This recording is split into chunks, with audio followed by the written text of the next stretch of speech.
Hello বন্ধুরা, মমতার টুকিটাকিতে আরেকটি নতুন পর্বে আপনাদের সকলকে স্বাগত জানাই। আজ আমি এখানে কিছু টুকরো কাপড় নিয়ে নিলাম। এগুলি আমি রেখে দিয়েছিলাম খুব যত্ন করে, তো ভাবলাম এগুলি দিয়ে একটি সুন্দর পাপোশ তৈরি করে আজ আপনাদেরকে দেখাই। তো আমি এখানে এই সমস্ত কাপড়গুলি দিয়ে এখন একটি পাপোশ তৈরি করে আপনাদেরকে দেখাবো। এই দেখুন, এই কাপড়টা কিন্তু টুকরো কাপড়। এই যে দেখুন, আমি কিন্তু সেলাই দিয়ে দিয়ে ছোট ছোট টুকরো টুকরো কাপড় এই যে সেলাই দিয়ে দিয়ে কিন্তু অনেকটা লম্বা করে নিয়ে নিয়েছি। এখন আমি দেখাবো এই যে কাপড়টা নিয়েছি এর চওড়ার মাপটা কতটা আছে। এই যে দেখুন 2 ইঞ্চি রয়েছে। এই যে এই কাপড়টাও দেখেন, এই যে আমি সেলাই করে করে কিন্তু জয়েন দিয়ে তারপরে কিন্তু অনেকটা লম্বা করে নিয়েছি। এই টুকরো কাপড়গুলি ছিল, তাই ভাবলাম এগুলি সব বের করে জয়েন দিয়ে অনেকটা লম্বা করে নিই। ঠিক আছে। আর চওড়ার মাপটা মানে এটা 2 ইঞ্চি থেকে একটু কম আছে, 1.5 ইঞ্চি আছে। যেখানে যেমন কাপড় পেয়েছি সেই পরিমাণেই আমি কাপড়টা নিয়ে নিয়েছি। তো এই কাপড়টার উপরে আমি পাপোশটা তৈরি করব। এর মাপটা, লম্বা আর চওড়ার মাপটা বলে দিচ্ছি কতটা নিয়েছি। এটা 22 ইঞ্চি আছে লম্বায়, আর চওড়া রয়েছে 16 ইঞ্চি। এবার ছোট বড় আপনারা আপনাদের প্রয়োজন মতো করে নেবেন। তো আমি এই সাইজের মধ্যেই আজকের পাপোশটা তৈরি করব। তা এখন যেটা করতে হবে সেটা হলো, এই যে কাপড়টা, এটা একটা পাপোশ যেহেতু হবে একটু ডিজাইন তো করতেই হবে। যতই হোক টুকরো কাপড়, কিন্তু তারপরেও একটু টুকরো কাপড় দিয়ে ডিজাইন করে দিলে কিন্তু জিনিসটা খারাপ লাগবে না, ভালোই লাগবে। তা আমি ডিজাইনটা করার জন্য এই কাপড়টাকে এইভাবে এই কোনায় আর এই কোনায় এইভাবে আড়াআড়ি এই প্রথমে এই কাপড়টাকে সোজা করে এর মধ্যে বসাবো। তারপর আমি এই হলুদ কাপড়টাকে উল্টো করে এরকম করে উল্টো করে বসাবো, বসিয়ে সেলাই দিয়ে দিব। তারপর এরকম সোজা করে দেব। তারপর যেটা করব, এই কালো কাপড়টাকে আবার এর উপরে এইভাবে উল্টো করে বসাবো, বসিয়ে সেলাই দিয়ে দেব। তারপর এরকম সোজা করে দেব।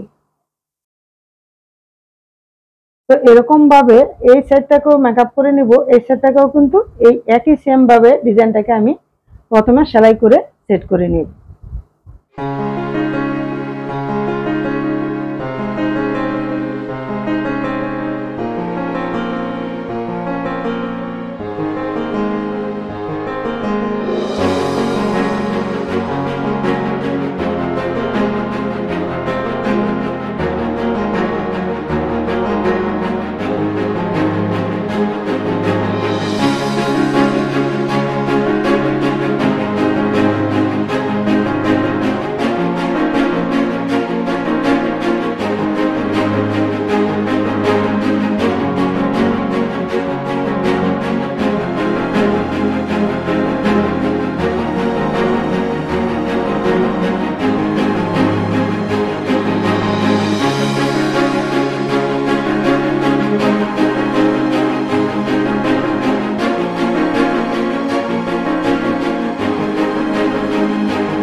এই যে বন্ধুরা, পরপর আমার টুকরো কাপড়গুলি জয়েন দেওয়া হয়ে গেল।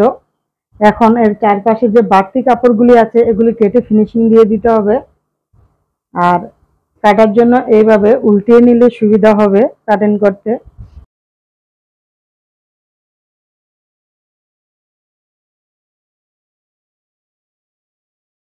এই যে দেখুন, এখন আর একটি মাত্র কাজ বাকি রয়েছে। ওই কাজটা করলেই কিন্তু আমার পাপোশ ব্যবহারের জন্য পুরোপুরি রেডি হয়ে যাবে। এখন সেই কাজটা হলো, এর চারপাশে এটা পাইপিং বসিয়ে দিলেই কিন্তু হয়ে যাবে।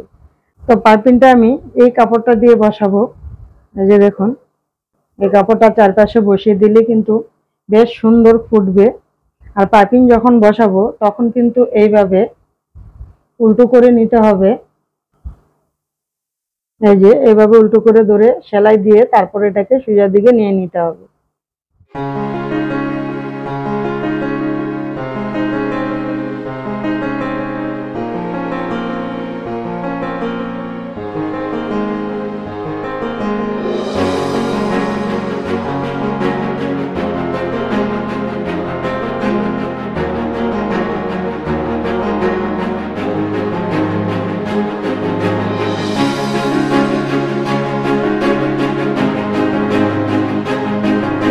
এই যে বন্ধুরা, এখানে কিন্তু আমার পাপোশটা পুরোপুরি এখন রেডি হয়ে গেল।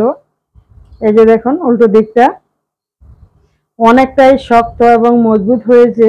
এই পাপোশটা কিন্তু অনেক দিন লাস্টিং করবে। আর সম্পূর্ণ সুতির কাপড়ের দিয়ে এই পাপোশটা তৈরি করা, কারণ কি এই টুকরো কাপড়গুলি সবই কিন্তু সুতির কাপড় ছিল, পাইপিংটা পর্যন্ত সুতির কাপড়। আর এই যে কাপড়টা দেখতে পাচ্ছেন, এটা কিন্তু প্যান্টের পিসের কাপড়, ছেলেদের যে প্যান্টের পিস হয় সেই কাপড়। তো সেই ক্ষেত্রে আমি বলছি যে এই পাপোশটা অনেক দিন লাস্টিং করবে আর অনেকটা মোটাও হয়েছে। আমি ভাবতেও পারিনি ঘরে পরে থাকা কিছু টুকরো কাপড় দিয়ে এত সুন্দর একটি পাপোশ তৈরি করে আজ আপনাদেরকে দেখাতে পারবো, সেটা আমার ভাবনার বাইরেই ছিল। তা আশা করি আজকের এই পাপোশটি আপনাদেরও ভালো লেগেছে। আর যদি ভালো লেগে থাকে তাহলে কিন্তু অবশ্যই একটি লাইক দিবেন, কমেন্ট করবেন আর সকলের সাথে শেয়ার করবেন। আর এরকম ধরনের যদি আরো নিত্য নতুন আসন বা পাপোশের ভিডিও পেতে হয় তাহলে আমার চ্যানেলটাকে সাবস্ক্রাইব করে নেবেন, পাশে থাকা বেল আইকনটাকে অন করে দিবেন। আজকের মতো এখানেই বিদায় নিচ্ছি, আবার খুব তাড়াতাড়ি আরেকটি নতুন ভিডিও নিয়ে চলে আসব। ততক্ষণের জন্য আপনারা সকলে সুস্থ থাকবেন, ভালো থাকবেন। ভিডিওটি সম্পূর্ণ দেখার জন্য ধন্যবাদ।